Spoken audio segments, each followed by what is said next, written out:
मातृत्व तो झलक नहीं रहा है, तो आप कौन हैं? मातृभाव मतिक्रम्य वर्तसे कामिनी यथा।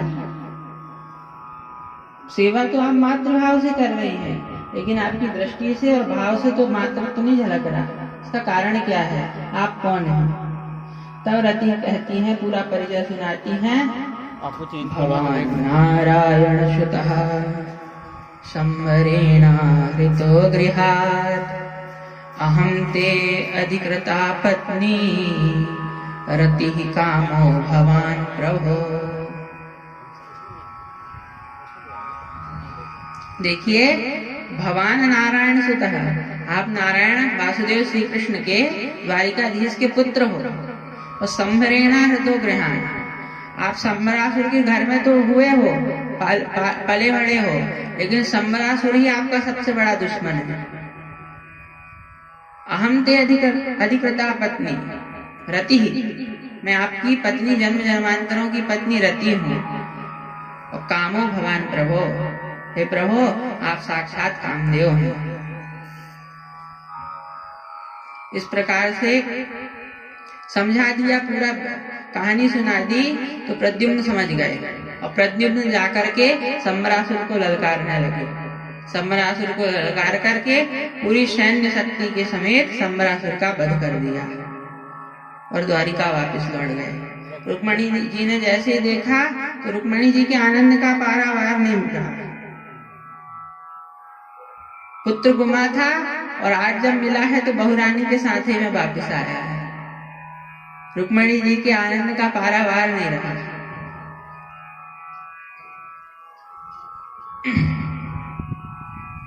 इस प्रकार से अब सुखदेव जी महाराज परीक्षित से कहते हैं कि परीक्षित, भगवान के और भी विवाह हुए हैं। परीक्षित ने पूछा, महाराज कहाँ कहाँ हुए? तो अब परीक्षित को सुखदेव जी अन्य विवाहों की कथा सुनाते हैं। एक बार सत्राजित नाम का एक राजा था। सत्राजित नाम का के राजा के पास एक मणि थी, स्यमंतक मणि। और स्यमंतक मणि का ऐसा प्रभाव था कि प्रतिदिन ये स्यमंतक मणि जो है 7 भार सोना देती थी, 8 भार सोना देती थी प्रतिदिन। तो कुछ जो भगवान के सेवक थे, कुछ यदुवंशी थे, उन्होंने ये मणि मांगी सत्राजित से। तो सत्राजित से मणि मांगी तो सत्राजित ने मना कर दिया। भगवान के लिए मणि मांगी कि हमारे प्रभु पहनेंगे तो कितने सुंदर दिखेंगे, तो भगवान के लिए मणि मांगी। लेकिन एक दिन मणि को लेकर के सत्राजित का जो भाई था प्रसेन, अपने गले में धारण किया और जंगल में चला गया। वहां पर उसका वध हो गया, मर गया। अब इधर सत्राजित कहता है अपनी पत्नी से कि देखो देवी, मुझे तो शंका हो रही है कि जरूर ये मणि को कृष्ण, अपने भाई प्रसेन को कृष्ण ने मारा है और मणि छीन ली है। लेकिन देवी देखो, जब तक कोई प्रमाण नहीं मिल जाता तुम किसी से बताना मत, कहना मत। लेकिन माताओं का तो स्वभाव होता है, कोई बात तो रहती नहीं है मन में। तो इनके माता, अब ये भी इनके से भी कोई बात छुपी नहीं, जाकर के अपनी सेविका से बता दिया, देख बहन तुझे ही बता रही हूँ, तू किसी को मत बताना।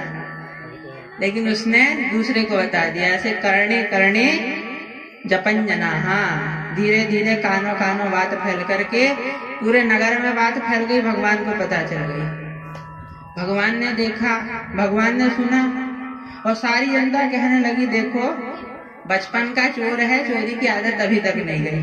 पहले माखन चुराता था, आज मणि चुरा रहा है। सारी जो जनता थी ये कहने लगी। अब भगवान कहते हैं कलंक तो हमको अपने आप लग गया। इस कलंक को सबको प्रमाण देना पड़ेगा कि हमने मणि नहीं ली है। तो भगवान प्रसेन को ढूंढने के लिए, सत्राजित के भाई को ढूंढने के लिए जंगल गए। वहां पर एक शेर मरा पड़ा था और सत्राजित का भाई जो प्रसेन था वो भी मरा पड़ा था। प्रसेन जब मरा पड़ा था तो भगवान ने देखा कि मणि भी नहीं है। तो चरण चिन्हों को देखते हुए भगवान पहुंच गए जामवंत जी की गुफा में। वहां जामवंत जी की जो पुत्री थी जाम्बवती, वो एक उसी मणि से खेल रही थी। जब जाम्बवती ने देखा जामवंत जी की पुत्री ने, तो घबरा गई। जामवंत जी से बताया तो जामवंत जी को भी क्रोध आ गया कि बिना पूछे हमारे घर में चले आए, हमसे पूछा भी नहीं, सीधे घर में घुस आए। तो जामवंत जी ने आकर भगवान को एक मुक्का मारा। भगवान ने भी बदले में आए और 2 मुक्का मारा। ऐसे मुक्केबाजी चलने लगी और युद्ध चलता चलता 27 दिनों तक चला। 28वें दिन भगवान ने जामवंत जी को पटका और जैसे ही ऊपर चढ़ रखा, जामवंत जी के हाथ जोड़ के बोले, प्रभु पहचाने गया, अब तो साक्षात मेरे प्रभु श्री राम हो, तो आप यहाँ कैसे आए? अब भगवान बताने लगे, मणि चोरी का पूरा प्रसंग बताया और जामवंत जी से बोले कि जामवंत जी ये मणि हमको दे दो। भगवान बोले, जामवंत जी बोले कि ये मणि तो मैंने जीत करके लाई है और ये मणि मैंने अपनी बेटी को दान में दे दी है। अब दान दी हुई चीज मैं वापस कैसे ले लूं? दान दी हुई चीज कोई वापस थोड़ी ना लेता है। तो मैंने दान दे चुका हूँ, तो अब वापस कैसे ले लूं? भगवान बोले ऐसा करो, तो भगवान बोले क्या करें? तो फिर अब क्या करें? जामवंत जी बोले, प्रभु ऐसा करते हैं कि ये जो मणि है ये आपको मिल जाएगी, आप हमारी पुत्री जाम्बवती से विवाह कर लो। फिर क्या था, जंगल में मंगल हुआ और जाम्बवती जी का और भगवान का विवाह हो गया। बोले द्वारिकाधीश भगवान की। ये हुआ भगवान का दूसरा विवाह। अब विवाह हुआ, भगवान सत्यजित के पास मणि लेकर के आए, कहा लो ये मणि, हमने ये मणि नहीं चुराई थी, और ये मणि और साथ में साक्षी भी लाए हैं, सबूत, ये देख लो, इनसे पूछ लो, साथ में सबूत भी लाए हैं, अकेले नहीं आए, मणि के साथ सबूत भी लाए हैं, चाहो तो इनसे पूछ लो। अब सत्यजित बड़े लज्जित हो गए। इधर जब जनता को पता चला तो जनता की हवा बदलने में देर नहीं लगती। जो जनता भी कह रही थी कि कृष्ण बचपन का चोर है, वो अब कहती है देखो इस मूर्ख राजा को इतनी महान विभूति में कैसा आरोप लगाया है, मणि चोरी का, बहुत ही मूर्ख राजा है। तो जनता की हवा बदलने में देर नहीं लगती। बड़े बड़े राजनेता तक जनता की हवा पहचानने में गड़बड़ा जाते हैं। चुनाव के पूरे आंकड़े धरे के धरे रह जाते हैं। तो जनता की हवा बदलने में देर नहीं लगती। तो सारी जनता अब सत्यजित को दोषी ठहराने लगी। सत्यजित भी बड़े लज्जित हुए, कहा प्रभु अपनी बेटी का विवाह सत्यजित की जो बेटी थी सत्यभामा, इनका विवाह प्रभु के साथ करा दिया और दहेज में भगवान को मणि दे दी। भगवान बोले मणि तो हम नहीं लेंगे, क्योंकि यदि ये मणि ले ली तो फिर जनता कहेगी देखो मणि लेने के लिए इन्होंने विवाह भी कर डाला, तो हम मणि तो नहीं लेंगे। तो सत्यजित बोला प्रभु मणि तो मैं आपको दूंगा क्योंकि मैंने दहेज में दे दी है, अब तो इसमें तो आपका अधिकार हो गया है।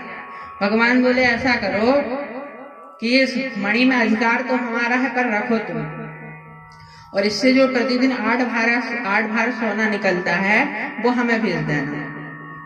सत्यजित समझ गया और सत्यजित भगवान को मणि देने, भगवान के साथ सत्यभामा का विवाह किया और जो सोना निकलने लगा वो भगवान को देने लगा। इस प्रकार ये भगवान का हुआ तीसरा विवाह। अब 3 विवाह हो गए।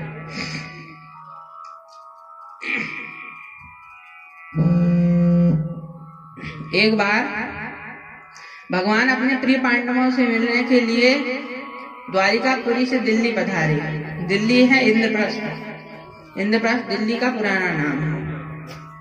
तो इंद्रप्रस्थ नगरी भगवान आए और पांडवों से कहा, अर्जुन से कहा कि चलो अर्जुन कहीं यमुना जी के तट में कहीं घूमने चलते हैं। तो अर्जुन को लेकर के भगवान यमुना तट में घूमने को गए। यमुना तट में जैसे पहुंचे तो वहां पर एक स्त्री थी और वो स्त्री तपस्वी रूप में बैठ करके तपस्या कर रही थी। तो भगवान ने पूछा कि अर्जुन जाओ देखो ये क्यों बैठी है, पता लगाओ देवी कौन है, क्यों बैठी है। अर्जुन गए, पूछा देवी आप कौन हैं और इस प्रकार एकांत में क्यों बैठी हैं। तो अब उस कन्या ने अपना परिचय दिया, अहम देवस्य सवितुर दुहिता पतिमिच्छति विष्णुं वरेण्यं वरदं तपः परमावस्थिता। वो कहती है प्रभु अहम देवस्य, कहती है कि अहम देवस्य सवितुर, मैं सविता की दुहिती हूँ और मैं पति के लिए तप कर रही हूँ। वासुदेव भगवान श्री कृष्ण को अपना पति बनाना चाहती हूँ, इसलिए तप कर रही हूँ। अर्जुन भगवान के पास आए, भगवान ने कहा देवी जी क्यों बैठी हैं। अर्जुन बोले प्रभु इस समय आपकी बृहस्पति बड़ी अच्छी चल रही है, ये आपको ही पाने के लिए बैठी हैं देवी जी, आपके लिए तप कर रही है। तो अर्जुन ने तो भगवान कहा मिलाओ, और मिला दिया और कालिंदी उनका नाम था, तो कालिंदी के साथ भगवान का पाणी ग्रहण संस्कार अर्जुन ने करा दिया। तो इस प्रकार से ये हुआ चौथा विवाह। 4 विवाह हो गए। अब मित्र उज्जैन देश के राजा थे बिंद और अरविंद, और इनकी बहन का नाम था मित्रविंदा। तो बिंद और अरविंद जो थे ये अपनी बहन का विवाह राजनैतिक लाभ के लिए दुर्योधन के साथ कराना चाहते थे, लेकिन मित्रविंदा तो भगवान को अपना सर्वस्व मान चुकी थी। तो क्या करें, जब स्वयंवर में भगवान खड़े दिखे तो भगवान के गले में माला डाल दी, और जब भगवान के माले में गला डाली अन्य राजाओं ने विरोध किया तो भगवान मित्रविंदा का हरण करके ले गए। तो इस प्रकार ये भगवान के अब 5 विवाह हो गए।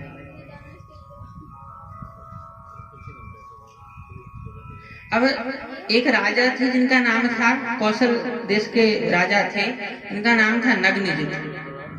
इनकी बेटी थी सत्या देवी।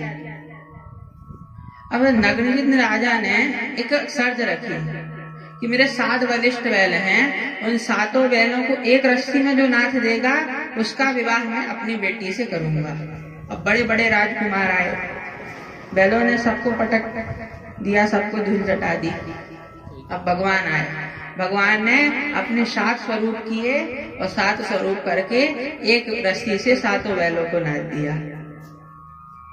तो अब वहां सारे राजा विरोध करने लगे, तो अर्जुन ने सबको परास्त करके अर्जुन सबको से लड़ने लगे और भगवान सत्या देवी को लेकर के चले गए। तो ये हुआ भगवान का 6वां विवाह। अब 7वां विवाह वसुदेव जी की एक बहन थी, छोटी बहन, इनका नाम था श्रुतकीर्ति। ये भगवान से अपना प्रगाढ़ संबंध बनाना चाहती थी, तो इन्होंने अपनी जो बेटी थी भद्रा, उन भद्रा का विवाह भगवान के साथ करा दिया।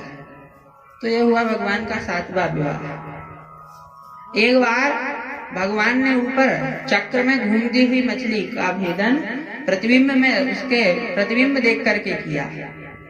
तो भगवान का मत्र देश के राजा की कन्या लक्ष्मणा के साथ भगवान का विवाह हो गया। इस प्रकार ये 8वां विवाह हुआ। तो ये 8 विवाह तो अलग अलग हुए, लेकिन सुखदेव जी कहते हैं कि भगवान के 16,100 विवाह जो थे वो एक साथ हुए। कैसे? एक बार भगवान के पास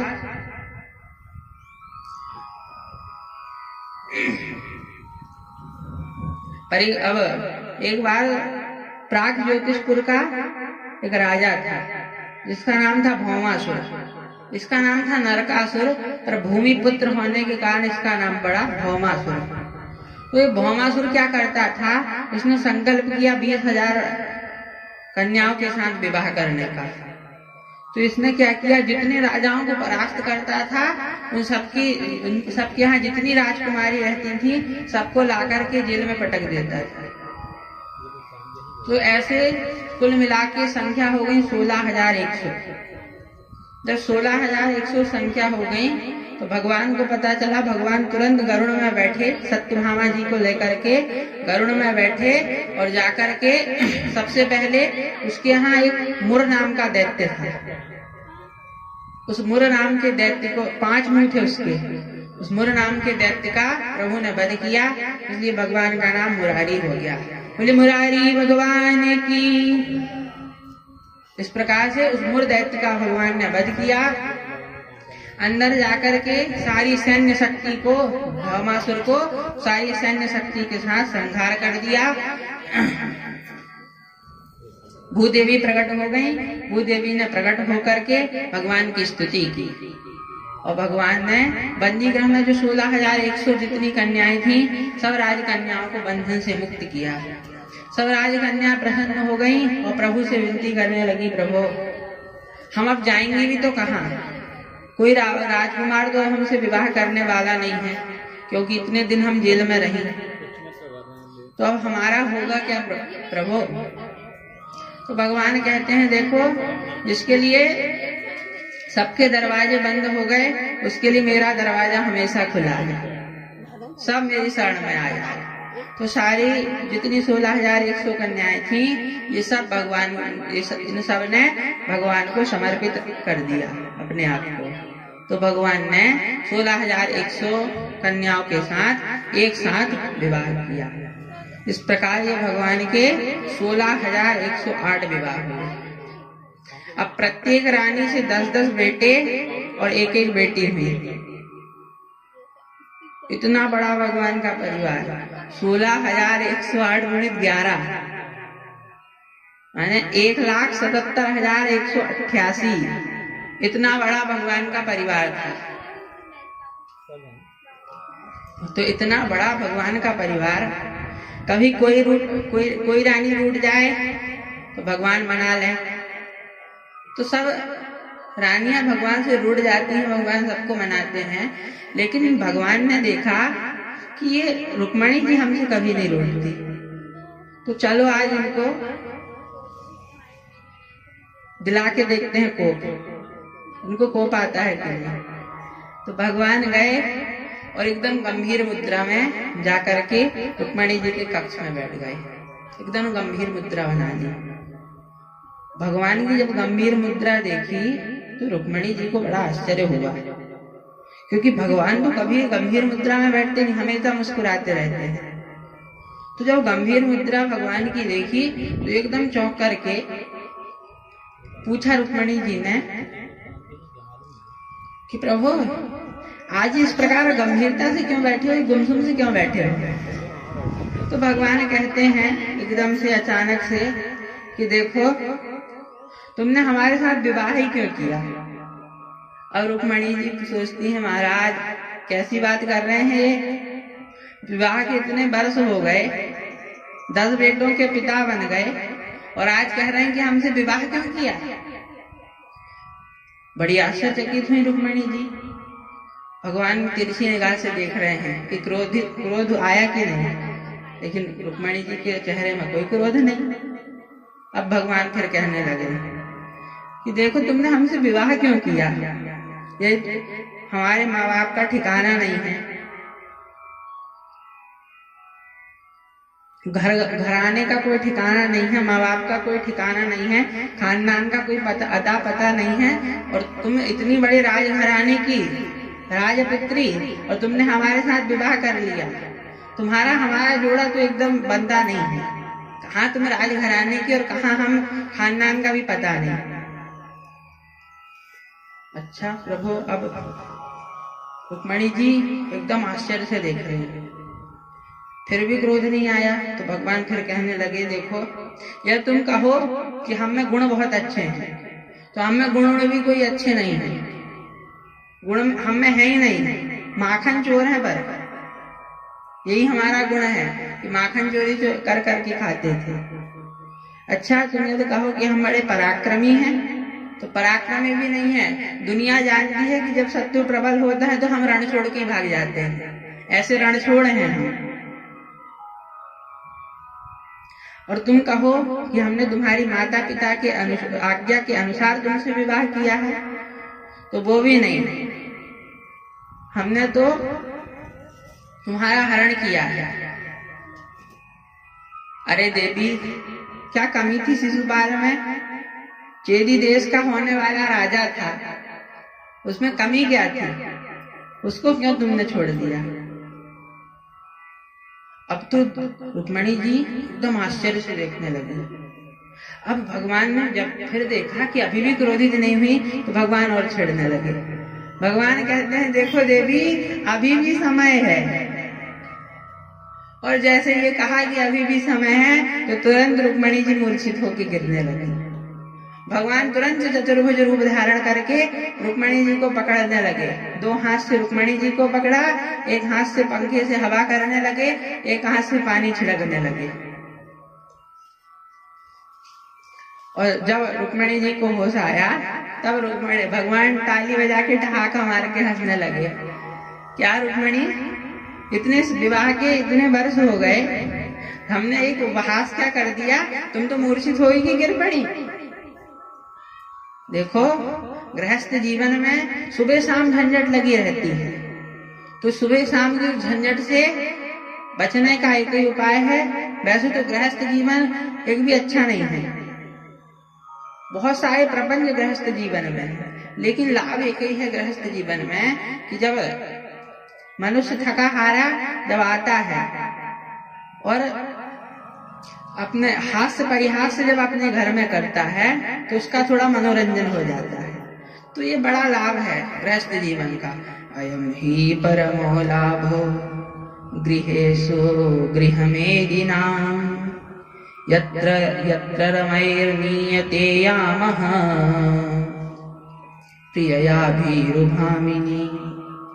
जब भी थका हारा मनुष्य आता है तो अपनी प्रिया के साथ थोड़ा हास्य परिहास कर लेता है, तो थोड़ा मनोरंजन हो जाता है। और हमने थोड़ा सा मनोरंजन क्या कर दिया, तुम तो मूर्छित होई के गिर पड़ी। अब रुक्मिणी जी भी ऐसा जवाब दिया भगवान को कि भगवान गदगद हो गए। क्या कहती हैं रुक्मिणी जी? रुक्मिणी जी कहती हैं, देखिए प्रभु, भलाई आपने हास्य परिहास में कहा है, लेकिन आपने कोई भी बात गलत नहीं कही। भगवान देखने लगे, हमने क्या कौन सी बात सही कह दी भाई इसमें?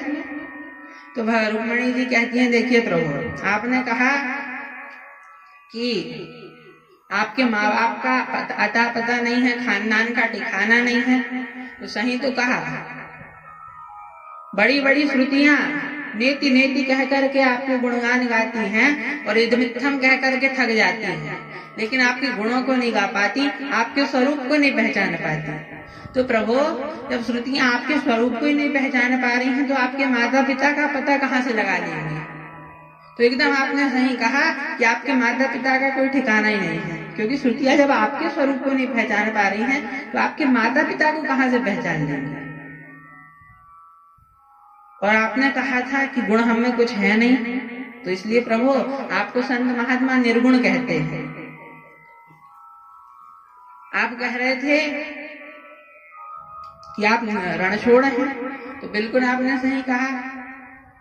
जब देखते हैं कि बहुत अच्छा हृदय है, सारे वहां से शत्रु निकल गए हैं, काम क्रोध लोभ मोह, सारे जब वहां से शत्रु निकल गए हैं, तो हरिरपि निज लोकम सर्वथा तो विहाया प्रविशति हृदि तेषां भक्ति सूत्रोपनद्धः। जैसे आप देखते हैं कि भक्त का हृदय एकदम स्वच्छ है, तो अपना निज लोक वैकुंठ छोड़ करके भाग जाते हैं और इस हृदय में उसके भक्त के हृदय में जाकर के आप विराजमान हो जाते हैं। तो एकदम सही कहा आपने, रण छोड़ हो आप। अब शत्रु प्रबल होता है तो अपनी राजधानी छोड़ के भाग लेते हैं। तो बिल्कुल सही कहा कि जब भक्त का हृदय बहुत अच्छा जब आपको लगता है, तो अपना स्वयं का घर वैकुंठ छोड़ करके आप भाग जाते हो और भक्त के हृदय में विराजमान हो जाते हो। तो बिल्कुल सही कहा प्रभु आपने। तो भगवान जो है भक्त के हृदय में विराजमान हो जाते हैं। इसलिए हनुमान जी महाराज ने भगवान को हृदय में नहीं बैठाया। किसको हृदय में बैठाने की बात कहते हैं? पवन तनय संकट हरण मंगल मूर्ति रूप, राम लखन सीता सहित, हृदय वशम सुरभूप। हनुमान जी से प्रार्थना करते हैं कि प्रभु आप हमारे हृदय में आकर के विराजमान हो जाइए। अब किसी ने कहा कि हनुमान जी को क्यों बिठाल रहे हो, आपके इष्ट तो भगवान राम हैं, उनको क्यों नहीं बिठालते हृदय में। हनुमान जी, तुलसीदास जी कहते हैं देखो हनुमान जी के हृदय में राम लखन सीता सब विराजमान है, और जब वो हृदय में आकर के विराजमान हो जाएंगे तो राम लखन सीता जी को अलग से बुलाने की आवश्यकता नहीं पड़ेगी, वो अपने आप ही हृदय में आकर के विराजमान हो जाएंगे। इसीलिए हनुमान जी को हृदय में बैठाने की बात करते हैं। तो भक्त का हृदय जब आपको बहुत अच्छा लग जाता है तो आप तो अपना घर छोड़ करके भक्त के हृदय में चले जाते हो वास करने। तो इस प्रकार से दिव्य भावना जब प्रकट की, भगवान प्रसन्न हो गए। बारुकमणि आज हम यदि हास्य परिहास्य नहीं करते तो हमको पता ही नहीं चलता कि आप इतनी पढ़ी लिखी हैं। इस प्रकार से मुक्तकंठ महिमा रुक्मिणी जी की गाने लगे प्रभु। सुखदेव बाबा कहते हैं परीक्षित से, इस प्रकार भगवान अपने पूरे परिवार के साथ हास्य परिहास्य करते हुए एकदम प्रसन्न चित्त होकर के रहते हैं। और जैसे जैसे भगवान के विवाह होते गए, इनके पुत्र पौत्र भी होते गए। इनके प्रद्युम्न नाम के जो पुत्र थे उनके पुत्र हुए अनिरुद्ध, भगवान के पौत्र हुए अनिरुद्ध। इन अनिरुद्ध जी के 2 विवाह हुए और दोनों विवाह में बड़ा झगड़ा हुआ, बड़ी लड़ाई हुई। कैसे हुई महाराज? इनका जो पहला विवाह था वो रुक्मी, जो भगवान के साले साहब थे, इनकी रुक्मी की नातिन के साथ भगवान का विवाह हुआ। भगवान के पौत्र अनिरुद्ध जी का विवाह हुआ। तो भगवान के पौत्र अनिरुद्ध जी का विवाह रुक्मी की नातिन से होने लगा। तो रुक्मी ने बलराम जी को लिया और जाकर के युद्ध क्रीड़ा करने लगा, चौसर खेलने लगा। अब जाकर के भगवान के बलराम जी के साथ चौसर खेलने लगा और बलराम जी बार बार जीत रहे हैं और ये रुक्मी कहता है कि आप हार रहे हो। बार बार बलराम जी जीत रहे हैं, रुक्मी कहता है आप हार रहे हो। इतनी में आकाशवाणी हो गई। रुक्मिणी आकाशवाणी कहती है कि बलराम जी जीत रहे हैं, बलराम जी हार नहीं रहे हैं। जैसे बलराम जी ने सुना तो कहा, सुना हम जीत रहे हैं और तुम हमको इतनी देर से मूर्ख बना रहे हो, हम कब से जीत रहे हैं। आकाशवाणी देववाणी मिथ्या नहीं हो सकती। अब रुक्मी के मुंह से निकल गया, देखो तुम गंवार ग्वाले, क्या चौसर खेलना जानोगे, क्या युद्ध क्रीड़ा जानोगे? ये तो राजा महाराजाओं का खेल है। तुम वन गोचर गैया चराने वाले, तुम क्या जानोगे युद्ध क्रीड़ा? ये तो राजा महाराजाओं का खेल है। जो बलराम जी ने सुना तुरंत एक मूसल धमक दिया रुक्मी को, और जैसे एक मूसल मारा तो उसके प्राणांत हो गए। बोली बलराम जी महाराज की। बलराम जी ने जब मार दिया रुक्मी को तो पत्रकार भगवान के पास आ गए। बताइए महाराज क्या कहना चाहेंगे आप इस घटना में? आपके भैया ने आपकी देवी जी के भैया को मार दिया। अब भगवान एकदम चुप खड़े हैं, क्योंकि यदि बोलेंगे कि हमारे भैया ने बड़ा अच्छा काम किया, ऐसी उद्दंडता नहीं करनी थी रुक्मी को, तो रुक्मिणी जी नाराज हो जाएंगी और कहीं कहते हैं कि हमारे भैया बलराम जी ने बिल्कुल अच्छा नहीं किया। अरे हास्य परिहास्य में मार डाला बेचारे हमारे साले साहब को, तो ऐसा कहेंगे तो बलराम जी नाराज होकर डांटने लगेंगे। क्यों कन्हैया, उसने मेरा अपमान किया, वो तुझको नहीं दिख रहा है और तू अपने साले का पक्ष ले रहा है। इसलिए भगवान क्या करते हैं, निहते रुक्मिणी श्याले ना ब्रवीत साधुवा, एकदम शांत हो गए, कुछ नहीं बोले, क्योंकि दोनों तरफ से बोलने में खतरा है। तो एकदम भगवान शांत हो गए, कुछ नहीं बोलते हैं, मौन धारण कर लिया प्रभु ने। तो इस प्रकार अनिरुद्ध जी का ये पहला विवाह हुआ। तो पहले विवाह में तो ये झगड़ा हो गया। अब इनका दूसरा विवाह हुआ बाणासुर की पुत्री उषा के साथ। अनिरुद्ध जी का दूसरा विवाह जो हुआ बाणासुर की पुत्री उषा के साथ। तो इन उषा ने एक बार अपने स्वप्न में अनिरुद्ध जी को देख लिया। तो अनिरुद्ध जी का बाणासुर की जो एक मंत्री की बेटी थी जिसका नाम था चित्रलेखा, चित्रलेखा बड़ी निपुण थी। तो इसने जैसा जैसा स्वरूप बताया वैसा वैसा चित्र बना दिया और कहा कि ये तो भगवान के पौत्र श्री कृष्ण के पौत्र अनिरुद्ध हैं। उषा देवी ने जब सुना तो इन्होंने चित्रलेखा को आदेश दिया। तो चित्रलेखा जो थी माया भी जानती थी। इसने माया अनिरुद्ध जी के कक्ष में जाकर के आकाश मार्ग से उड़ाती हुई अनिरुद्ध जी को कक्ष में ले आई उषा देवी के। जब उनके कक्ष में ले आई तो दोनों ने गंधर्व विवाह कर लिया। और विवाह जब कर लिया तो हास्य परिहास्य करने लगे। हास्य परिहास्य जब करने लगे तो बाहर जो खड़े थे द्वारपाल उनको सुनाई दिया। जैसे उनको सुनाई दिया तो तुरंत जाकर के महाराज कहते हैं, तुरंत जाकर महाराज बाणासुर से कहते हैं, महाराज कन्यायाः कुलदूषणम। न जाने वो किनसे बातें कर रही हैं। जैसे बाणासुर ने सुना तो तुरंत दौड़ता हुआ उषा के कमरे में गए, उषा देवी के कमरे में चला गया।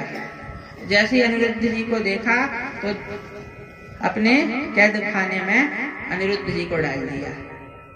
अब इधर एक बार नारद जी आए। नारद जी भगवान से कहते हैं, प्रभु सब पुत्र पौत्र आदि ठीक हैं आपके? भगवान बोले, हाँ सब तो ठीक है, पर यह अनिरुद्ध बहुत दिन से नहीं दिख रहा है। नारद जी कहते हैं कि प्रभु अनिरुद्ध जी इस समय बाणासुर के जेल खाने की हवा खा रहे हैं। जैसे ही भगवान ने सुना तो अपनी नारायणी सेना लेकर के तैयार करके भगवान के पास गए, बाणासुर के पास जाने लगे। अब जैसे ही जाने लगे तो इधर बाणासुर को भोलेनाथ ने एक झंडी दी थी, ध्वजा दी थी। कहा था जिस दिन ये ध्वजा गिर जाएगी उस दिन समझ जाना कि तुम्हारे ऊपर कोई संकट आने वाला है।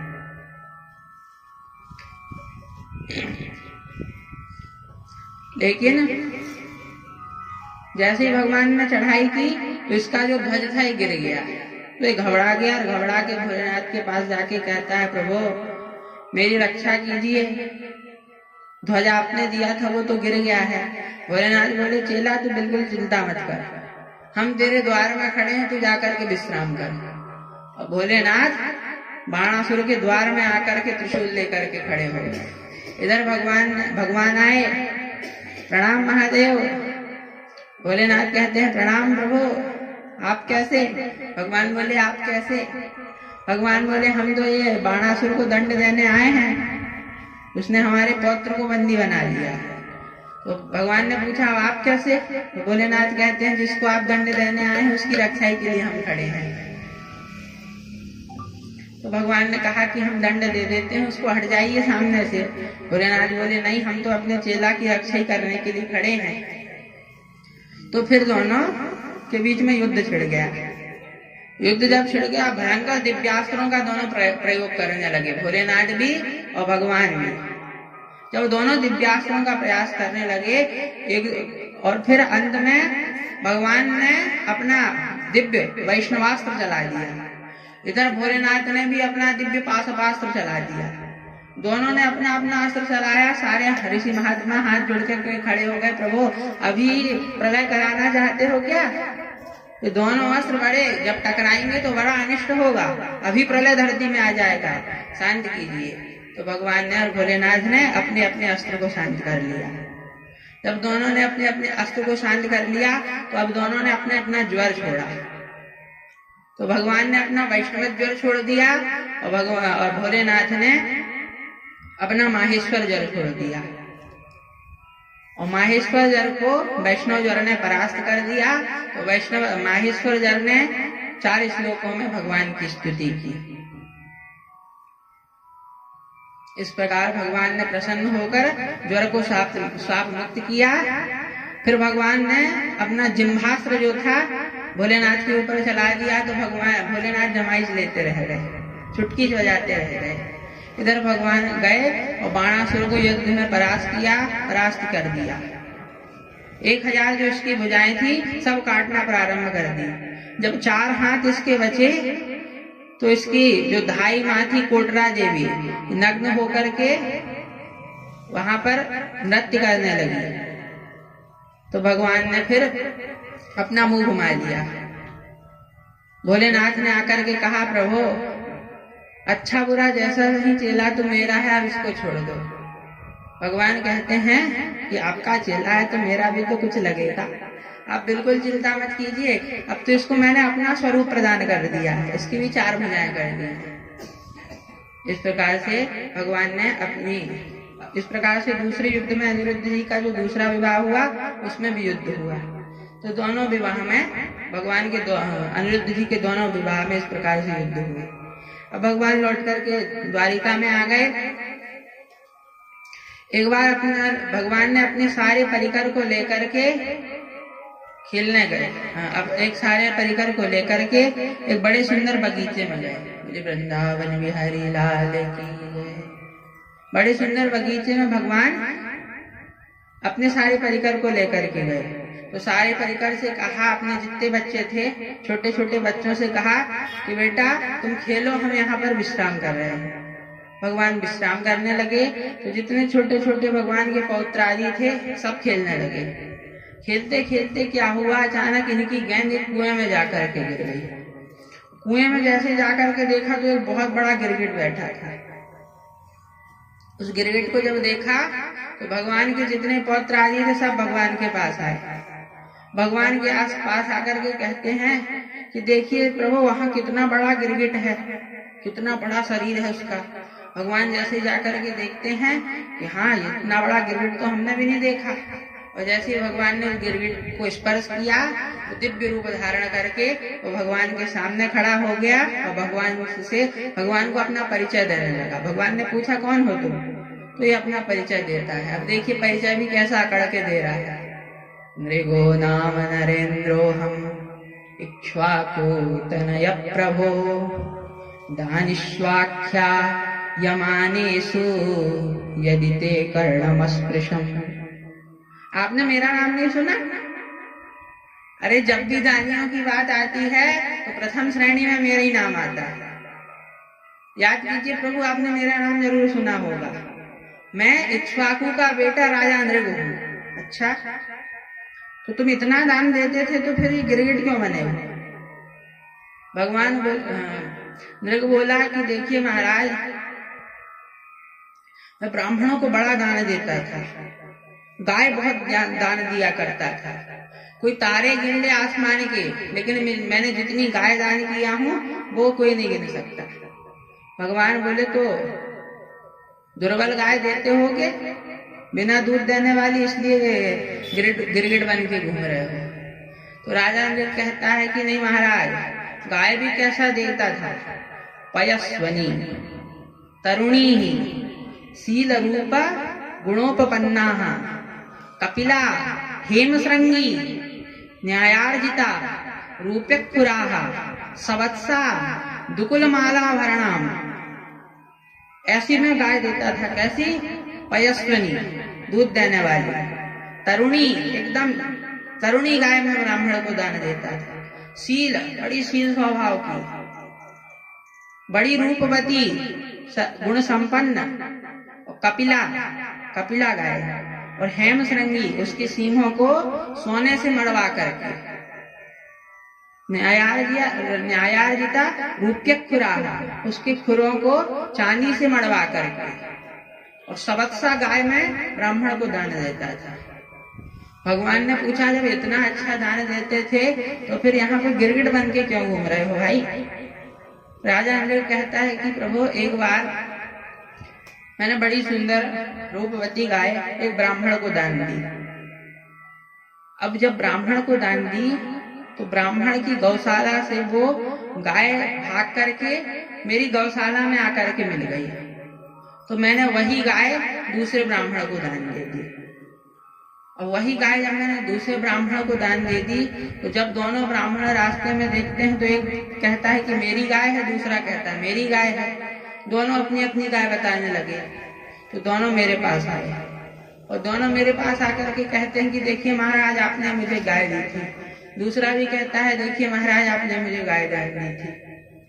अब राजा कहते हैं कि हाँ दान तो मैंने दोनों को गाय दी थी और यही गाय दी थी, तो महाराज अब फैसला करो। तो अब राजा ने कोई फैसला नहीं कर पाए, सर हिलाने लगे। तो दोनों ब्राह्मणों ने गाय छोड़ी और कहा, श्राप देते हुए कहा कि बहुत गिरगिट जैसे सिर हिला रहे हो, जाओ गिरगिट ही बन जाओ। तो जब मैं आया तो यमदूतों ने पूछा कि पहले पुण्य भोगना चाहोगे कि पाप? तो मैंने कहा कि पहले पाप भोग लेता हूँ, पुण्य तो फिर भोगना ही है। तो पाप भोगा था, पाप किया था, उससे गिरगिट बना, आज पुण्यों का उदय हो गया, तो आपके स्पर्श से अब मैं दिव्य रूप धारण करके प्रभु जा रहा हूँ। इस प्रकार से अब भगवान के धाम को वो जानने लगा। अब भगवान अपने सारे बच्चों को बैठा करके समझाते हैं। देखो भगवान देखते हैं कि जितने भगवान के पुत्र पौत्र आदि हैं ये बलवान तो बहुत हैं, लेकिन आजकल कुछ उद्दंड भी होते जा रहे हैं। तो भगवान अपने सारे बच्चों को बैठालते हैं और बैठाल करके समझाने लगे। देखो ना हम बालाहलम मन्ये विषम यस्य प्रतिक्रिया ब्रह्मस्वं हि विषम प्रोक्तम नास्य प्रतिविधिर्भुवि। कोई जहर पी ले, हालाहल विष पी ले, तो मैं उसको बचा लूंगा। कोई अग्नि में कूद जाए तो मैं उसको बचा लूंगा, लेकिन ब्राह्मण का जो अपमान करे मैं उसको नहीं बचा सकता। तो स्वयं भगवान कह रहे हैं कि ब्राह्मण का जिसने अपमान कर दिया मैं फिर उसको नहीं बचा सकता, उल्टा मैं ही उसको दंड दे देता हूँ। इसलिए कुछ भी कर लो मैं बचा लूंगा, लेकिन ब्राह्मण का कभी अपमान नहीं करना। इस प्रकार से अपने सारे परिकर को भगवान बीच बीच में शिक्षा भी देते जाते हैं। इधर बलराम जी कहते हैं कि कन्हैया कब से हम वृंदावन नहीं गए, परसों जाने का वचन देकर के आए थे, आज बरसों हो गए, अभी तक वृंदावन नहीं गए, चलो वृंदावन घूम के आएंगे। भगवान कहते हैं भैया इस बार तो आप ही जाओ, हम अगली बार चलेंगे। तो बलराम जी ने 2 महीने की छुट्टी ली, 2 मासों तत्र, 2 महीने की छुट्टी ली। कौन कौन सी? मधुर माधव में बचा, मधु माधव माने चैत्र वैशाख, इन 2 महीने की छुट्टी लेकर बलराम जी वृंदावन घूमने चले गए। और वृंदावन घूमने गए और अपने सारे परिकर जितनी मित्र मंडली थी सबके साथ क्रीड़ा कर रहे थे। अब गर्मी का दिन था तो क्रीड़ा करते करते पसीना आ गया। पसीना आया तो सबने कहा कि दाऊ भैया यमुना जी तो यहाँ से बहुत दूर है, अब क्या करें? बलराम जी बोले चिंता मत करो, मैं यमुना जी को यहीं मिला के रहता हूँ। और तुरंत यमुना से कहा कि हे यमुने तुरंत यहाँ से प्रकट हो जाओ, यहाँ आ जाओ। यमुना जी कहती हैं बस महाराज ऐसे सबके बुलाने में सबके घर चली गई तो हो गया मेरा कल्याण। तो यमुना जी नहीं आई। तुरंत अब यमुना जी को बलराम जी डांटने लगे हलमूसल उठा करके, पापे त्वम माम अवज्ञा यत्रासी मया होता। अरे पापिनी यमुना, तूने मेरी बात नहीं मानी, रुक जा, अभी तुझे इसका दंड देता हूँ। और जैसे ही हलमूसल उठाया तो यमुना जी चरणों में आकर के गिर पड़ी। राम राम महाबाहो न जाने तब विक्रमा यस्यैकांसेन वृधता जगति जगतः पते। हे राम, हे बलराम जी, हे महाबाहो, मैंने आपके बल पौरुष को नहीं जाना प्रभु, मुझे क्षमा कर दीजिए। क्षमा याचना की तो बलराम जी ने क्षमा कर दिया। तो ऐसा वो जो हल पटका था उससे आज भी वृंदावन में, परीक्षित से कहते हैं सुखदेव जी कि आज भी वृंदावन में टेढ़ी बह रही है यमुना जी। तो ऐसे बलराम जी के इनके भी बड़े दिव्य लीलाएं हैं। जब तक द्वारिका में बलराम जी महाराज थे, द्वारिका के ऊपर कोई ने आंख उठा करके नहीं देखी। और जब बलराम जी द्वारिका से चले गए घूमने वृंदावन, तो सारे राजाओं की दृष्टि अब द्वारिका की तरफ जाने लगी, क्योंकि सबको डर लगता है तो सिर्फ बलराम जी से। क्योंकि बलराम जी बड़े क्रोधित स्वभाव के हैं, सबको बड़ा डर लगता है बलराम जी से। अब जैसे बलराम जी 2 महीने की छुट्टी में गए तो सबकी नजर जाने लगी द्वारिका में। तो एक काशीराज था, इस काशीराज ने पौंड्रक नाम का एक राजा था, उस पौंड्रक नाम के राजा से कहा कि देख तू भगवान बन, मैं तेरा पुजारी बनूंगा, तो और खूब हम धन कमाएंगे, तू पुजारी बन जाना, तो पूज्य बन जाना, मैं तेरा पुजारी बन जाऊंगा। पौंड्रक बोला ठीक है, और बड़ा इसने काशीराज ने गरुड़ बनाया, 4 भुजाएं बना दी, ऐसा भगवान जैसा स्वरूप बना दिया, और गरुड़ में खटका लगा दिया, जैसे बटन दबी की गरुड़ उड़ने लगता है। तो गरुड़ उड़ते उड़ते आ रहा है, और भगवान काशीराज यहाँ पूरी जनता से जाके बता रहा है कि आज ठीक 12 बजे भगवान वासुदेव पौंड्रक यहाँ पर उपस्थित होने वाले हैं। तो सब लोग हाथ जोड़ के खड़े रहे, बस आते होंगे। और तुरंत गरुड़ से उड़ता हुआ पौंड्रक आने लगा। काशीराज चिल्लाता, बोले पौंड्रक भगवान की जय नहीं करना है, पौंड्रक है। पौंड्रक गरुड़ में उड़ता हुआ आया और तुरंत आकर के चतुर्भुज रूप अपना दिखाने लगा, नकली हाथ बना लिए 2, और आकर के सबके सामने खड़ा हो गया।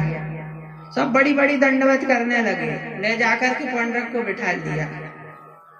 अब काशीराज कहता है कि देखो पौंड्रक, भगवान तो तुम बन गए हो, बस एक काम करो, अब ये वासुदेव को जरा धमकी दे दो, वो एक बार यदि डर गया तो तुम्हारी मुहर लग जाएगी भगवत्ता में, एकदम असली भगवान तुम बन जाओगे।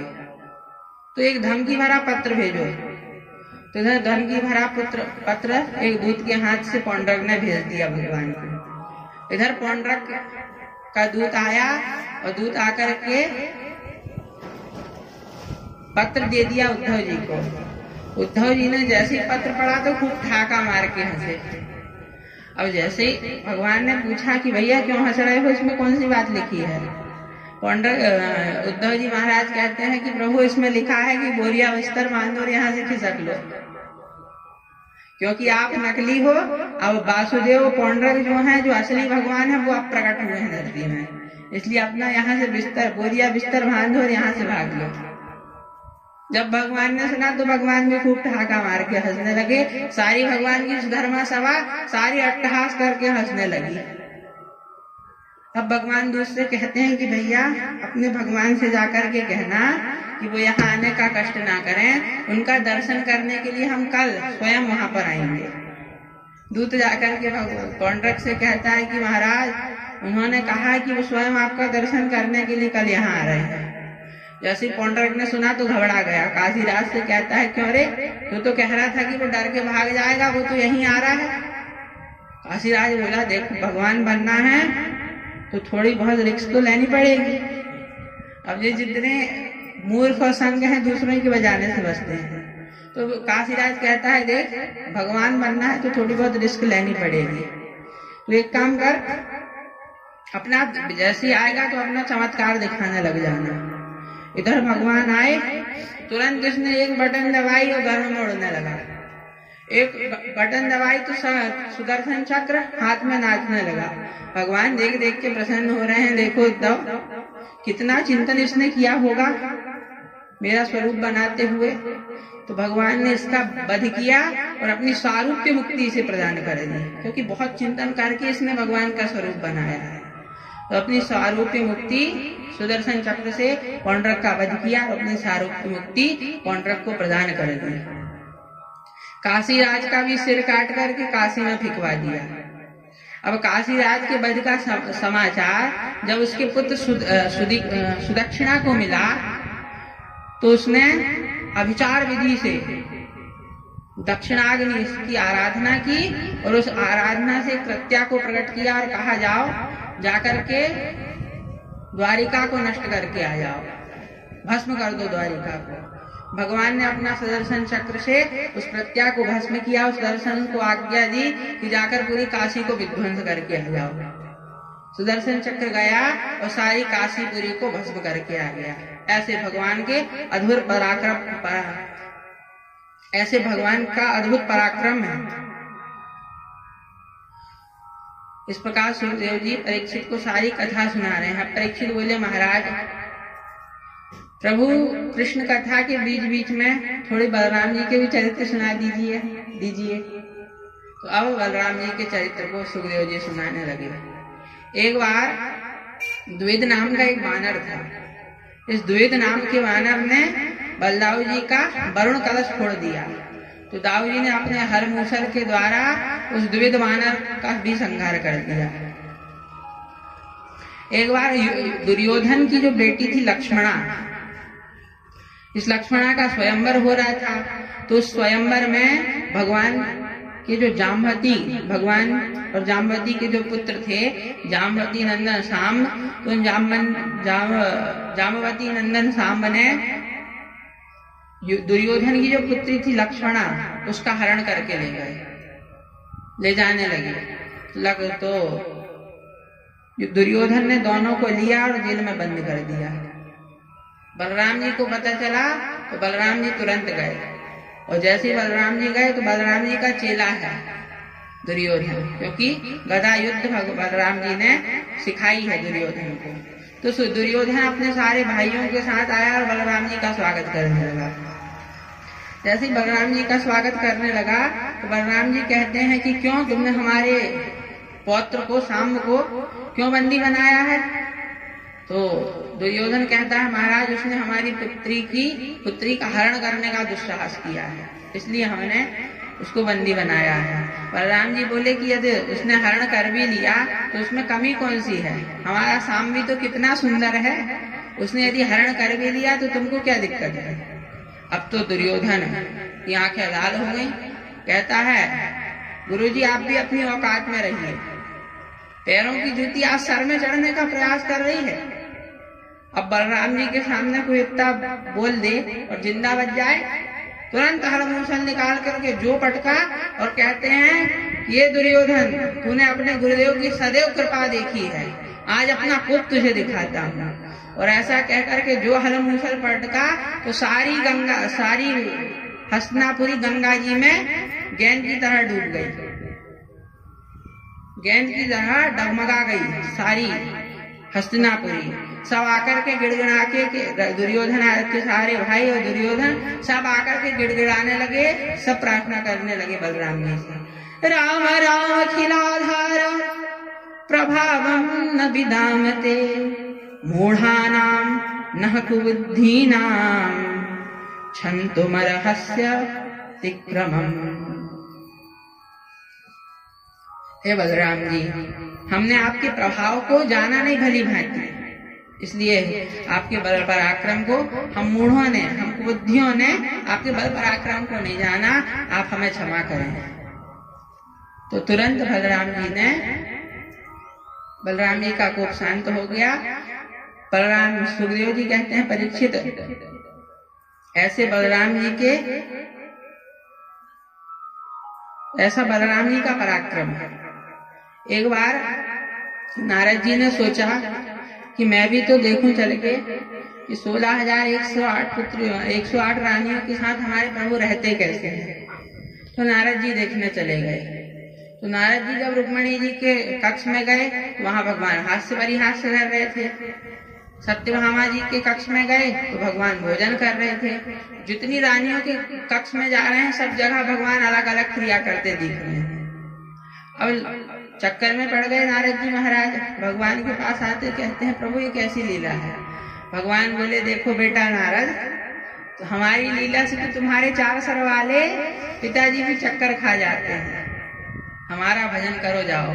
यहाँ पर बेटा कह करके नारद जी को संबोधित कर रहे हैं, पुत्र माँ खिदा, बेटा खेद मत करो, जाओ जाकर के हमारा भजन करो। परीक्षित द्वारिकाधीश प्रभु हैं, उनकी बड़ी अद्भुत दिनचर्या है। ब्रह्मो मुहूर्त उत्थाय, ब्रह्म मुहूर्त में उठ करके ब्रह्म मुहूर्त में उठ जाते हैं और उठने के बाद सबसे पहले अपने माता पिता को प्रणाम करते हैं। माता पिता को प्रणाम करने के बाद जल में स्नान करते हैं, यथा विधि जल में स्नान करते हैं और जल में स्नान करने के बाद, अग्निहोत्र करने के बाद, अपने आत्मा स्वरूप का दर्शन करने के बाद फिर ब्राह्मणों को गायों का दान देते थे। फिर अपना दिव्य श्रृंगार करके रथ में बैठ करके अपनी सुधर्मा सभा पहुंचते हैं। भगवान की सुधर्मा सभा जो है वो भी बड़ी दिव्य है। एक सीट हमेशा वहां खाली रहती है, कितनी सदस्य जाएं, एक सीट हमेशा वहां खाली रहती है। ऐसी दिव्य भगवान की सुधर्मा सभा है। एक बार एक पत्र लेकर के एक दूत आया। पत्र उद्धव जी ने पढ़ा तो पत्र में लिखा था कि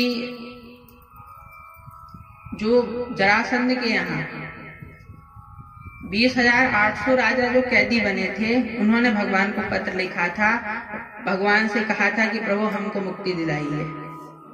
भगवान ने दूत से कहा कि जाकर के कहो कि हम जल्दी आएंगे। दूत चला गया। इतने में नारद जी आ गए। नारद जी आकर के कहते हैं, प्रभु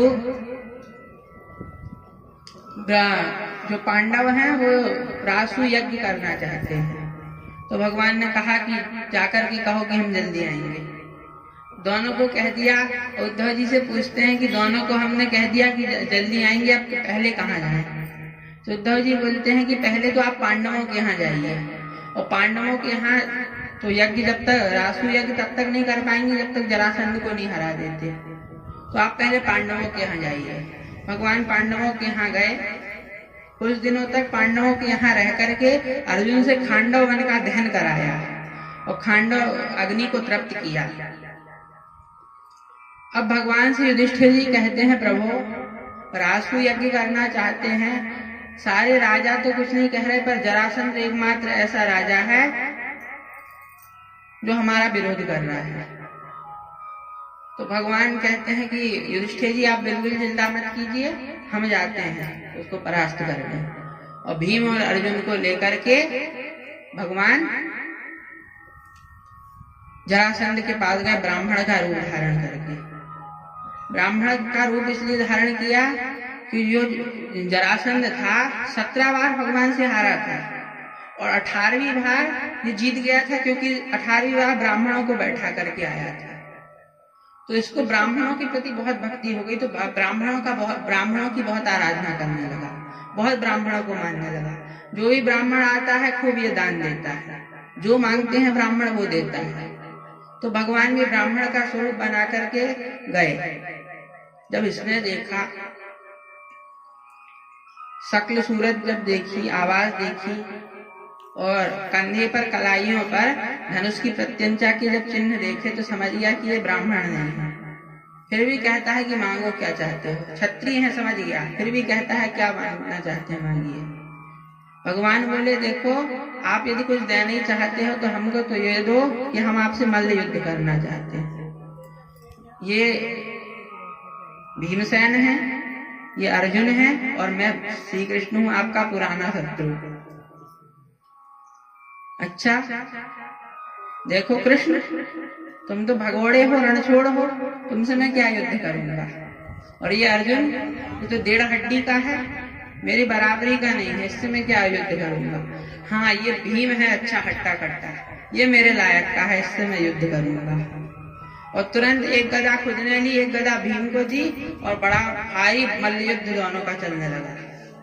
27 दिन तक युद्ध चला। भीम आकर के कहते हैं भगवान से कि मेरी तो अंग अंग से रुधिर बह रहा है प्रभु, मेरे हाथ पैर सब रक्त रंजित हो गए हैं, और यदि आपने और कल यदि युद्ध किया तो मैं तो मर ही जाऊंगा। भगवान भीम से कहते हैं कि देखो तुम युद्ध तो करते हो लेकिन हमारी तरफ नहीं देखते, कल जब युद्ध करोगे तो हमारी तरफ देखना। तो अब भीम युद्ध करता है।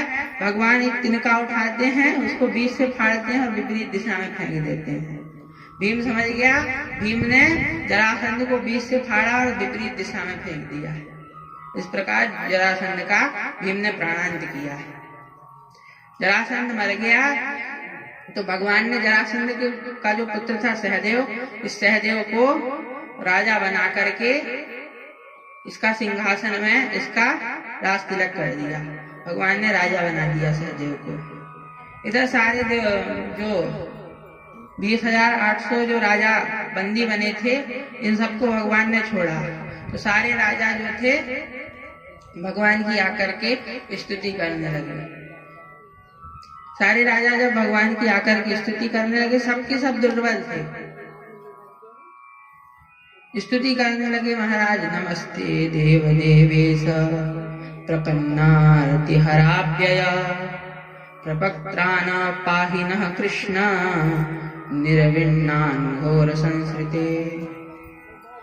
शरणागतों के सारे दुख और भय को हर लेने वाले हे देव देवेश, हे सच्चिदानंद स्वरूप भगवान, आप अविनाशी श्री कृष्ण, हम आपको नमस्कार करते हैं। आपने जरासंध के कारागार से तो हमें छुड़ा दिया, लेकिन अब हम इस जन्म मृत्यु रूपी जो घोर संसार चक्र में फंसे हुए हैं, इससे भी हमको मुक्ति दिलाई। हमारी इस संसार सागर से, भवरोग से हमारी रक्षा कीजिए।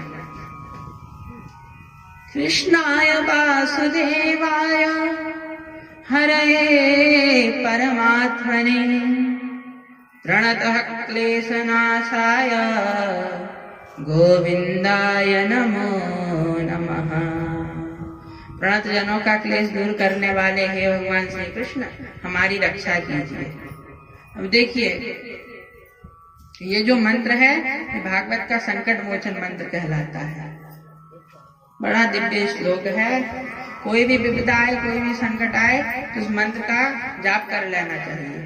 कृष्णाय वासुदेवाय हरये परमात्मने प्रणतः क्लेशनाशाय गोविंदाय नमो नमः।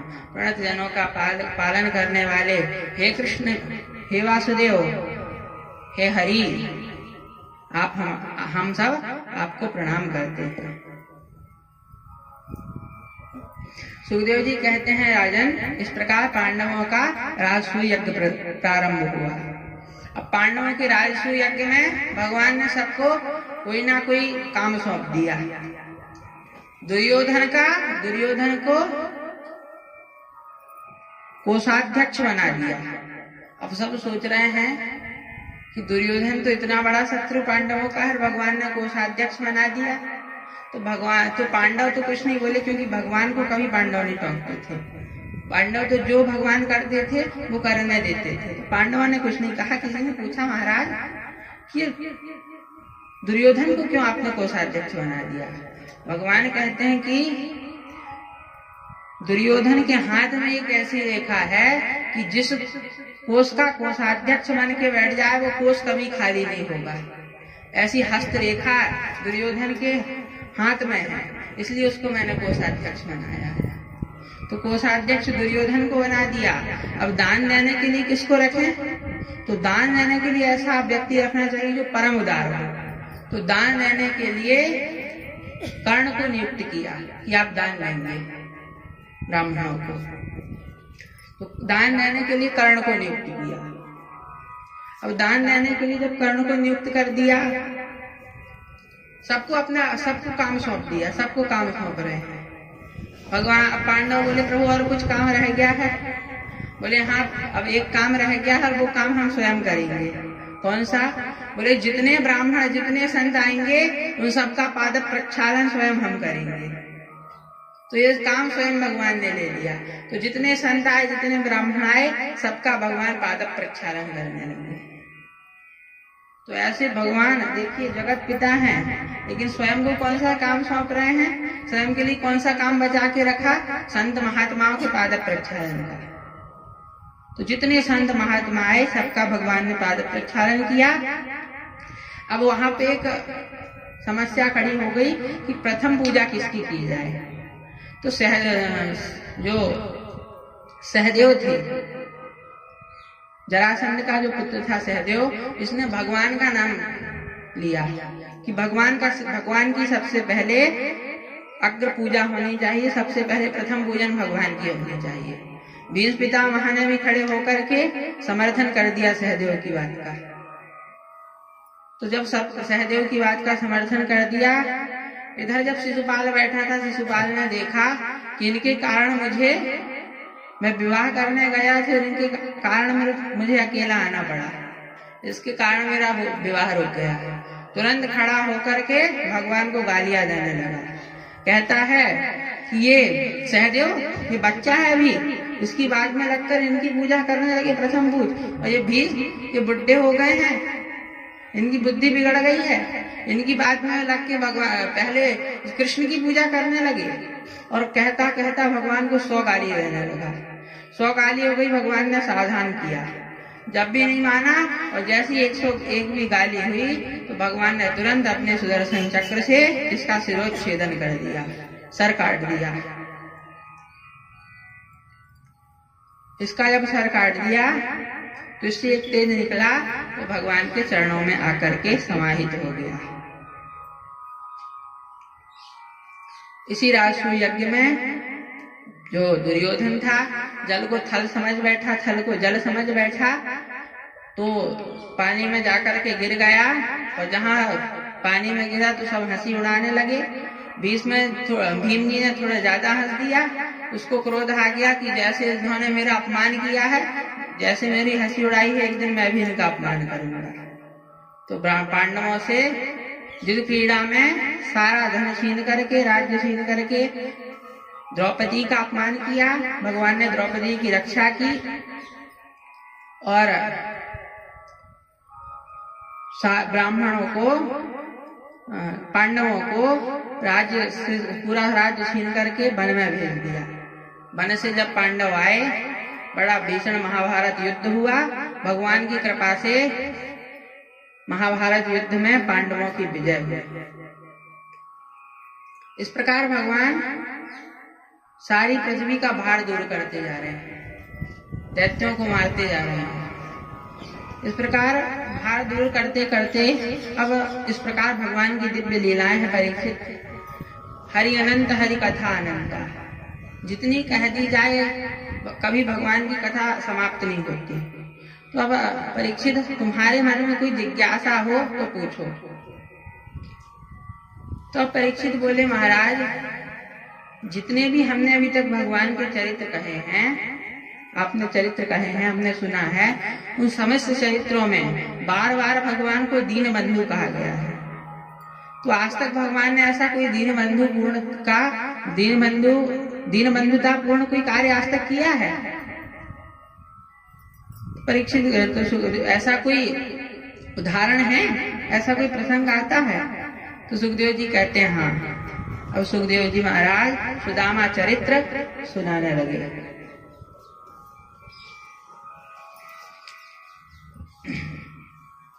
सुदामा चरित्र सुखदेव जी महाराज परीक्षित को सुनाने लगे। बोले, वृंदावन बिहारी लाल की जय।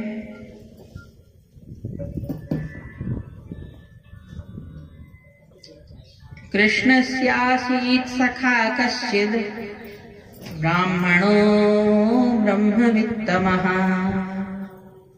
विरक्त इंद्रियार्थेषु प्रशांतात्मा जितेन्द्रियः। भगवान कृष्ण का इतने ज्यादा, भगवान सुखदेव जी महाराज ने इतने ज्यादा विशेषण लगा दिए सुदामा जी के कि सुदामा जी का असली नाम बताने सुखदेव जी भूल गए, इतने ज्यादा विशेषण गिना दिए।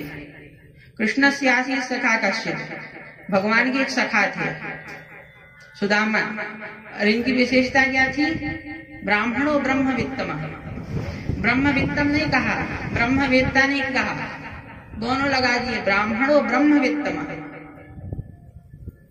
परम श्रेष्ठ ब्रह्मज्ञानी ब्राह्मण हैं श्री सुदामा जी। ब्राह्मणो ब्रह्मवित्तम विरक्त इंद्रियार्थेषु, अपनी इंद्रियों को जीतने वाले हैं, विरक्त हैं, और प्रशांत आत्मा है। इनकी आत्मा, इनका चित्त कभी अशांत नहीं होता। ऐसे प्रशांत आत्मा श्री सुदामा जी। अब सुदामा जी की तो बड़ी विशेषता गाई, और जब इनकी पत्नी सुशीला की जब बात करते हैं तो क्या कहते हैं? दरिद्रासी दमानासा बेसमानाभिगम्य च। पहले तो जब सुदामा जी की बात कह रहे हैं, सुदामा जी की तो खूब विशेषण गिनाए, लेकिन सुदामा जी की जो पत्नी है सुशीला, उनको कहते हैं दरिद्र है। अब पतिदेव जब दरिद्र नहीं है तो पत्नी कहाँ से दरिद्र हो गई? देखिए, पतिदेव डॉक्टर हैं तो पत्नी डॉक्टरनी अपने आप बन जाती है, पतिदेव मास्टर हैं तो पत्नी मास्टरनी अपने आप बन जाती है,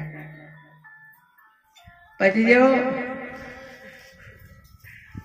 डाकिया हैं तो पत्नी बोले राधा गोविंद भगवान की।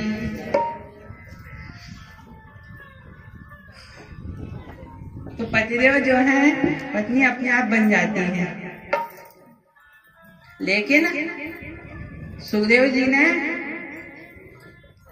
सुदामा जी को तो कहा कि दरिद्र, सुदामा जी की तो खूब विशेषता गाई, सुदामा जी को दरिद्र नहीं कहा, लेकिन सुशीला को दरिद्र कहते हैं। तो सुशीला कहाँ से दरिद्र हो गई? तो भागवत के अनुसार दरिद्र कौन है? भोवा दरिद्रो के विशाल कृष्णा। भागवत के अनुसार सबसे बड़ा दरिद्र, सबसे बड़ा गरीब वो है जिसकी तृष्णाएं बहुत बड़ी बड़ी है, जिसकी खूब सारी तृष्णाएं हैं, वही भागवत के अनुसार दरिद्र है। तो इसलिए सुशीला जी को दरिद्र कहते हैं। आज सुशीला ने जब भगवान के संत महात्माओं के मुख से भगवान के जब चरित्रों को सुना और सुना कि हमारे पतिदेव भगवान के सखा हैं, तो आज सुदामा जी से आकर के पूछती हैं सुशीला कि प्रभु, आपने आज तक बताया नहीं कि आपके मित्र हैं द्वारिकाधीश भगवान। देखिए कितने विरक्त हैं सुदामा जी महाराज, इतने बड़े द्वारिकाधीश के मित्र हैं, लेकिन आज तक सुशीला को भी नहीं बताया कि हम उनके मित्र हैं। अन्यथा लोग प्रधानमंत्री मुख्यमंत्री के साथ भी हाथ मिला लें, फोटो खिंचा लें तो हल्ला मचा देते हैं, लेकिन सुदामा जी मित्र हैं, अभिन्न सखा हैं भगवान के, लेकिन आज तक अपनी पत्नी से भी ये बात नहीं बताई। लेकिन आज जब पत्नी ने सत्संग में सुना, संतों के साथ बैठी थी और जब सुना कि हमारे पतिदेव भगवान के सखा हैं, तो आज पूछती हैं कि आप भगवान के सखा हैं और आज तक आपने मुझसे नहीं कहा, आज तक आपने मुझसे बताया नहीं। तो ऐसे सखा के पास आप कभी जाते क्यों नहीं? वो तो शरणागत वत्सल हैं, ब्राह्मणस्य शरण्यस्य भगवान सात्वदर्शतः।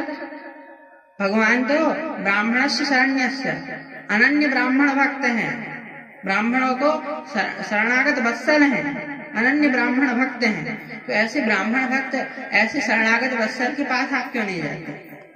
देखिए महाराज, यदि आप उनके पास चले गए तो दास्यस्ति द्रवणम भूरि सीदते ते कुटुम्बिना। यदा आप कुटुम्बिनी, यदि आप उनके पास चले गए तो इतना धन देंगे कि सारे कुटुंब की आने वाली पीढ़ी तक की दरिद्रता दूर हो जाएगी। तो ऐसे भगवान के पास आप जाते क्यों नहीं? सुदामा जी बोलते हैं कि क्या बोल रही हो, इतने वर्ष बाद अपने मित्र से मिलने जाऊंगा और उससे जाकर के धन मांगूंगा क्या? मैं ऐसे में तुम्हें कभी नहीं जाने वाला। सुशीला ने सुना कि धन की बात यदि इनसे की तो ये बड़े सिद्धांतवादी हैं, जाएंगे ही नहीं। इसलिए सुशीला जी कहती हैं कि देखिए प्रभु, स्वामी, अरे मैं तो ऐसे ही बोल दी धन के लिए। अरे आपके जाने का उद्देश्य केवल धन थोड़ी ना है। इतने दिन बाद अपने मित्र से मिलेंगे तो मित्र से मिलने चले जाइए। ब्राह्मण को तो हर हाल में प्रसन्न होना चाहिए, धन मिले चाहे ना मिले, लेकिन आप अपने मित्र से मिलने तो जाइए। तो सुदामा जी कहते हैं देखो, हम इच्छा तो हमारी भी बहुत है। जब उसके गुणगणों को खूब ज्यादा मैं सबसे सुनता हूँ तो मन तो मेरा भी बहुत होता है कि अपने मित्र से मिलूं, लेकिन मैं पता नहीं वो रहता कहाँ है। तो सुशीला कहती है कि हम बताते हैं कहाँ रहते हैं। संत महात्माओं से हमने सुना है, उनसे हमें मालूम पड़ा है कि आस्ते दुना द्वारवत्याम, आजकल वो द्वारिकापुरी में द्वारिकाधीश बन करके विराजते हैं, तो उनके पास आप जाइए। तो सुदामा जी कहते हैं कि हाँ, उसके पास तो मुझे जाना चाहिए। अयम ही परमो लाभ उत्तम श्लोक दर्शन, उनके दर्शन का मुझे पुण्य लाभ मिलेगा। तो अब सुदामा जी भी कहते हैं कि हाँ, जाना तो चाहिए, लेकिन जाऊंगा, देखो वे भी कुछ जगह ऐसी होती है जहाँ खाली हाथ नहीं जाया जाता, तो मैं अपने मित्र के यहाँ जाऊंगा तो खाली हाथ जाऊंगा क्या? तो सुदामा जी कहते हैं कुछ उस मित्र के लिए ले जाना पड़ेगा। तो सुशीला जी जो थी वो दौड़ करके गई और पड़ोसन से 4 मुट्ठी चावल लेकर के आ गई। याचयित्वा चतुरो मुष्टीन् विप्रान् पृथक् तण्डुलान् चैलखण्डेन तान् बद्ध्वा भर्त्रे पादादुवापयन्। सुशीला जी गई और याचित्वा चतुरो मुष्टि, 4 ब्राह्मणियों के घर जाकर के 4 मुट्ठी चावल लेकर के आ गई। अब 4 मुट्ठी चावल तो ले आई, लेकिन उसको देने के लिए उसको ले जाए काय में, तो ले जाने के लिए भी कुछ नहीं है। एक जीर्ण शीर्ण धोती पड़ी थी, उसको भी 3 बार लपेटा, 3 बार मोड़ा, उसके बाद उसमें चावल रखा। उसको उसमें चावल रखने के बाद फिर बांध करके सुदामा जी को दे दिया और कहती हैं कि स्वामी जी एक मेरा संदेश भी उन तक पहुंचा देना। कौन सा संदेश? तो अब संदेश सुनाने लगी सुशीला जी। 1 मास द्वैपाख में 2 एकादशी होए, पर मेरे घर गोपाल जो नित्य एकादशी होए।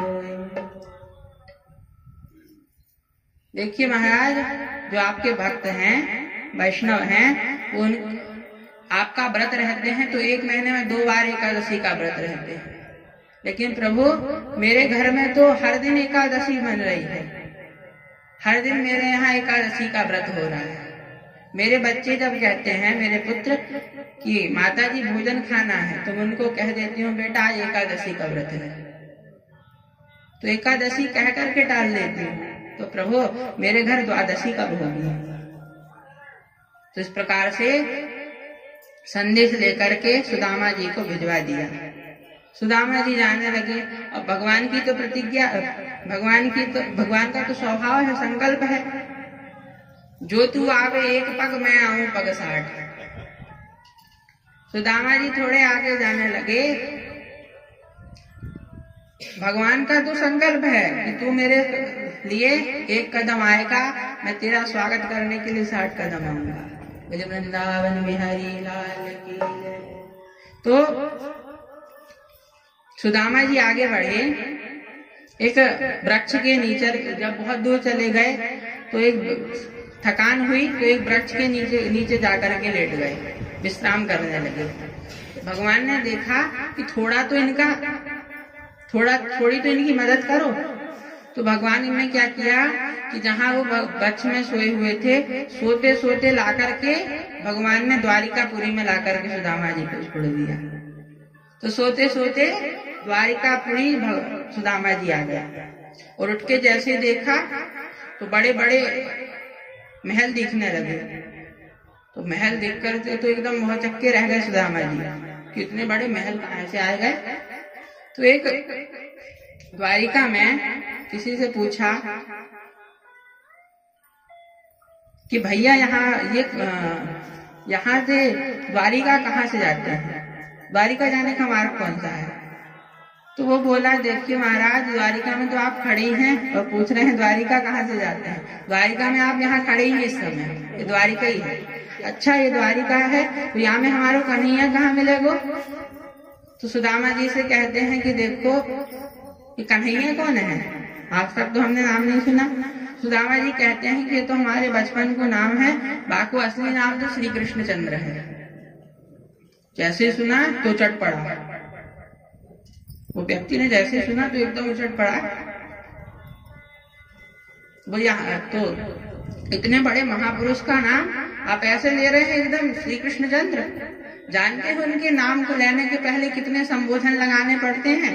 अनंत श्री समलिंकृत, छत्रपति, राजमूर्ति, धर्म चक्रवर्ती, सर्व सर्वेश्वर, सर्वतंत्र स्वतंत्र, गोविप्र प्रतिपालक, विश्ववंद्य, श्री श्री श्री श्री 1008 श्री महाराजाधिराज द्वारिकाधीश्वर श्री कृष्णचंद्र जी सरकार।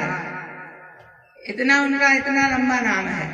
सुदामा जी का नाम सुन करके घबराए गए। इतनो नाम वाको हो गयो है, वो मुझ को पहचाने को भी कि नहीं। सुदामा जी तो नाम ही सुन के डर गए। बोले हाँ भैया, तो इनका घर कहाँ है, उनका परिचय बता दो, कहाँ रहते हैं वो। तो पथिक कहता है कि जाओ, यहाँ जितने जितने भवन दिख रहे हैं बड़े बड़े सब उन्हीं के हैं। तो सुदामा जी जाने लगे। जाते जाते एक बहुत बड़ा एक सुंदर सा भवन देखा, वो रुक्मणी जी का था। तो रुक्मणी जी को के भवन को देखा, बड़ा सुंदर भवन था, तो उसी में जाने लगे। अब भागवत के अनुसार तो भगवान सीधे अंतःपुर तक पहुंच गए, लेकिन प्रसिद्ध है और नरोत्तम जी ने बड़ा सुंदर भाव प्रकट किया है कि भगवान पहले द्वारिका में, सुदामा जी पहले द्वारिका में दरबार में, सबसे पहले द्वार में जाकर के खड़े होते हैं। भागवत में तो सीधे अंतःपुर चले गए, लेकिन नरोत्तम कवि ने बड़ा सुंदर भाव प्रकट किया है कि भगवान पहले द्वार में जाते हैं। सुदामा जी पहले द्वार में जाते हैं और द्वार में जाकर के द्वारपालों से कहते हैं कि हम भगवान के पास उनके दर्शन करना चाहते हैं। तो द्वारपाल पूछते हैं कि कौन है वो आपके? सुदामा जी कहते हैं वो हमारे बचपन का मित्र है। जैसे द्वारपालों ने सुना तो एकदम आश्चर्यचकित हो गए। आज तक इस दरबार में कितने बड़े बड़े महर्षि आए, कितने बड़े बड़े राजा आए, लेकिन इनके जैसा आज तक कोई नहीं आया। पर भगवान की लीला है, हो सकता है कोई इनके मित्र होंगे। तो जाकर के भगवान द्वारपाल भगवान से कहते हैं, प्रभु शीस बगान जगातन पे, प्रभु जान को आहि बसे के ही ग्रामा, धोती फटी सिलटी दुपटी, उपान की नहीं सामा, द्वार खड़ो द्विज दुर्बल एक, रहो चकिसो वसुधा अभिरामा, पूछत दीन दयाल कुधाम, बतावत आपन नाम सुदामा, पूछत दीन दयाल कुधाम, बतावत आपन नाम सुदामा। जैसे सुदामा नाम भगवान के कान पर पड़ा तो भगवान दौड़ पड़े, अपनी पादुका पहनना भूल गए, पीताम्बर नीचे गिर गया और दौड़े दौड़े सुदामा सुदामा सुदामा सुदामा कह करके भागते जा रहे हैं। सब देखकर अचंभित रह गए। आज तक इस दरबार में जो भी आया, बड़े बड़े ब्रह्मा जी आए, शंकर जी आए, सबने आकर के यहाँ सर झुकाया है। न जाने ये कौन है जिसके लिए आज भगवान सुदामा सुदामा कह के भाग रहे हैं। सुदामा सुदामा कहकर भगवान भागने लगे, पीताम्बर गिर गया, मुकुट पहनना भूल गए और दौड़े दौड़े पीछे पीछे भगवान के सेवक भी पीछे पीछे दौड़ने लगे। और जाकर के इधर सुदामा जी मन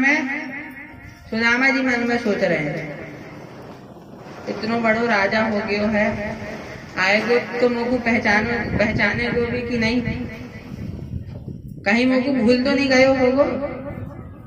ऐसे सुदामा जी के मन में चल रहा है। सोचते ही सोचते भगवान दौड़ते दौड़ते सुदामा कहते कहते आए और सुदामा जी को हृदय से लगा लिया। जैसे सुदामा जी को हृदय से लगाया तो दोनों मित्रों के आंखों से अश्रुपात होने लगे। जैसे दोनों मित्र मिले सुदामा जी भगवान, तो दोनों की आंखों से अश्रुपात होने लगे। आंसू गिरने लगे और भगवान अपने साथ सुदामा जी को लेकर के सभा में आ गए। सभा में आकर के सबसे उच्च स्थान में भगवान ने सुदामा जी को बैठाने लगे। सुदामा जी देख देख के घबराए रहे हैं। दिव्य वैभव भगवान का जब देखते हैं तो देख देख कर सुदामा जी अचंभित हो रहे हैं, बैठ नहीं रहे हैं उच्च स्थान में। भगवान ने जबरदस्ती हाथ पकड़ के सुदामा जी को बैठा दिया। रुक्मणी जी अचंभित हो रही हैं कि कौन महापुरुष हैं।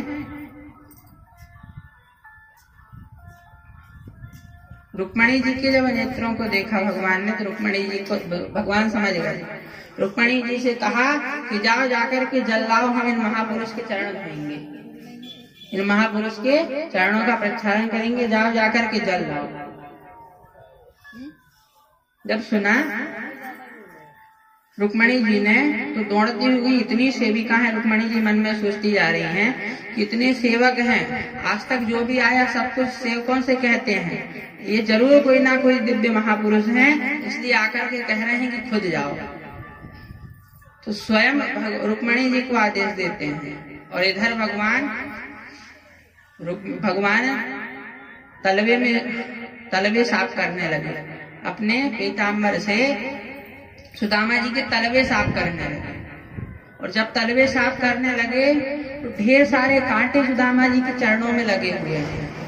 जैसे उन कांटों का स्पर्श किया सुदामा जी उछल पड़े। इतना दर्द सुदामा जी को हुआ। उन्हें जब कांटों को देखा, असंख्य कांटों को देखा, तो भगवान के आंखों से अश्रुपात होने लगा। जब तक रुक्मणी जी जल लाती तब तक तो भगवान ने सुदामा जी के चरण अपने आंसुओं से धुल दिए। ऐसे बेहाल बिवाइन सो पग कंटक जाल लगे पुनि जोए।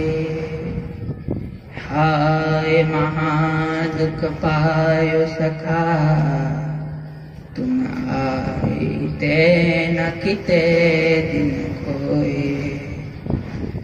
देखी सुदाम की दीन दशा करुणा करके करुणा निधि रोए।